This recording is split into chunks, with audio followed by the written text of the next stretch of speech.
जय हिंद दोस्तों, welcome to my another video.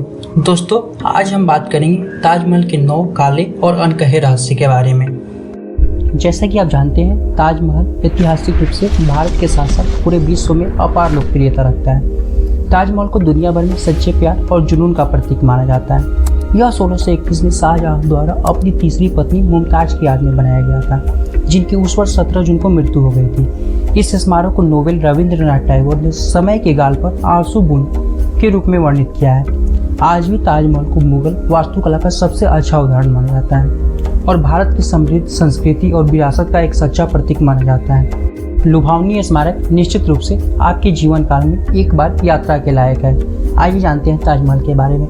Video start करने से पहले अगर आप मेरे चैनल पर नए हैं तो वीडियो को लाइक, चैनल को सब्सक्राइब करें। चलिए तो शुरू करते हैं। नंबर 9, एक काले ताजमहल की योजना बनाई गई थी। एक मिथक यह मानता है कि शाहजहां ने यमुना नदी के पार वर्तमान के समान एक काला ताजमहल बनाने की योजना बनाई थी। काले ताजमहल का निर्माण काले संगमरमर से किया जाएगा। यह कहा गया था कि शाहजहां को उनके बेटे औरंगजेब द्वारा कार्य करने और पास के आगरा किले में अपने जीवन के बाकी हिस्सों के लिए कैद के लिए किए जाने के बाद निर्माण रुक गया था। शाहजहां काला ताजमहल बनाना चाहते थे। इसका कारण उनके दफनाने के लिए था। यह दुखद है क्योंकि शाहजहां ने एक कैदी के रूप में अपनी मृत्यु तक अंतिम वर्षों में बिताया। आगरा किले में एक खिड़की से ताजमहल को देखा। कुछ लोग ये भी कहते हैं कि शाहजहां को इरादा 2 कब्रों को यमुना नदी पर एक पुल से जोड़ने का था, जो संभवतः चांदी या सोने से बना होगा। नंबर 1, शाहजहां ने इसे नहीं बनाया। ऐसा माना जाता है कि ताजमहल भगवान शिव का एक हिंदू मंदिर था, जिसे आगरा भारत में रहने वाले राजपूतों द्वारा बनाया गया था। शाहजहां ने मंदिर पर विजय प्राप्त की जब उन्होंने राजपूतों के खिलाफ लड़ाई जीती। माना जाता है कि ताजमहल के अंदर गुप्त कमरे और मार्ग हैं।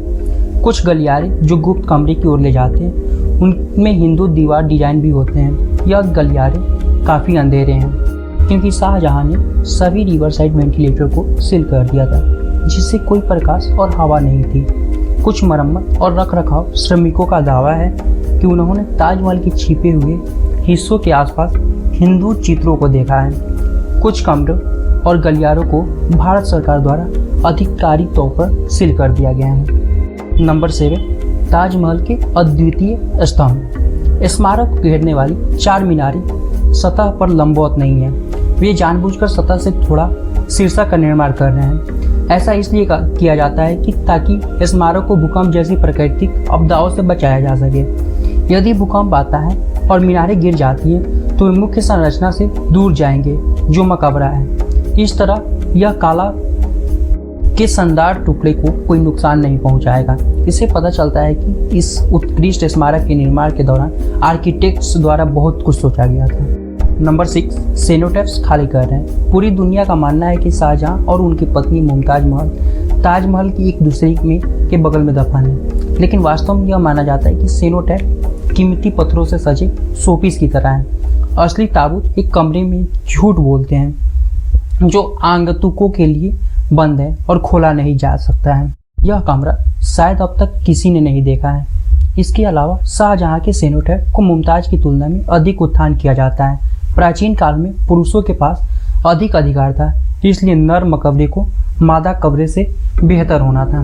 नंबर 5, ताजमहल नाम का अर्थ। मालूम हो कि ताजमहल संस्कृत के शब्द तेजो महाले से बना है। संस्कृत शब्द एक शिव मंदिर का प्रतीक है। इसके अलावा महल शब्द का उपयोग अक्सर हिंदुओं द्वारा किया जाता है और दुनिया भर में किसी भी अन्य मुस्लिम स्मारक के लिए कभी भी इसका उपयोग नहीं किया जाता है। हालांकि यह माना जाता है कि महल शब्द मुमताज महल के नाम से लिया गया है। नंबर 4, संस्कृत शिलालेखों को हटाना। कहा जाता है कि शाहजहां के सख्त आदेश पर ताजमहल के बगीचे से संस्कृत के सभी शिलालेखों को हटा दिया गया था। शिलालेख 1155 ईस्वी के थे। ये संस्कृत शिलालेख स्मारक के हिंदू मंदिर होने की कहानी का समर्थन करते हैं। नंबर 3, ताजमहल की ऑप्टिकल ट्रिक्स।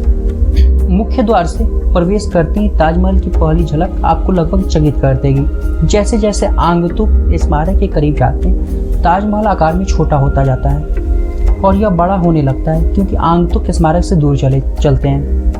आगरा के कई लोकल टूर गाइड का कहना है कि जब आप जा रहे होते हैं तो ताज को अपने साथ दिल में लेकर जा रहे होते हैं। आर्किटेक्ट्स द्वारा उपयोग की जाने वाली ऑप्टिकल्स उल्लेखनीय है। नंबर 2, पानी के आउटलेट के पीछे का रहस्य। ताजमहल में पानी की एक छोटी सी धारा बहती है जो किसी के द्वारा काफी अप्राप्य, लेकिन यह कहा जाता है कि पानी की धारा हिंदुओं द्वारा शिवलिंग पर डाला पानी गया था जब ताजमहल एक मुस्लिम मकबरे से पहले एक मंदिर। नंबर 1, स्मारक पूरे दिन रंग बदलता है। दिन के अलग अलग घंटों में आप ताजमहल को विभिन्न रंगों में देख सकते हैं। सूर्योदय के समय सुंदर स्मारक हल्के गुलाबी या भूरे रंग का दिखता है। जब सूरज सेट करता है तो कब्र का रंग फिर से ओरंगीस कांस्य में बदल जाता है और यह देखने के लिए मंत्रमुग्ध दिखता है। रात में जब चांदनी शानदार ताजमहल पर चमकती है तो स्मारक चंद्रमा की तरह ही चमकदार सफ़ेद दिखता है। ये रंग ताजमहल की खूबसूरती को और बढ़ाते हैं। आज के लिए इतना ही। मिलते हैं अगले वीडियो में कुछ नए और इंटरेस्टिंग टॉपिक के साथ। तब तक के लिए तलाश जारी। जय हिंद।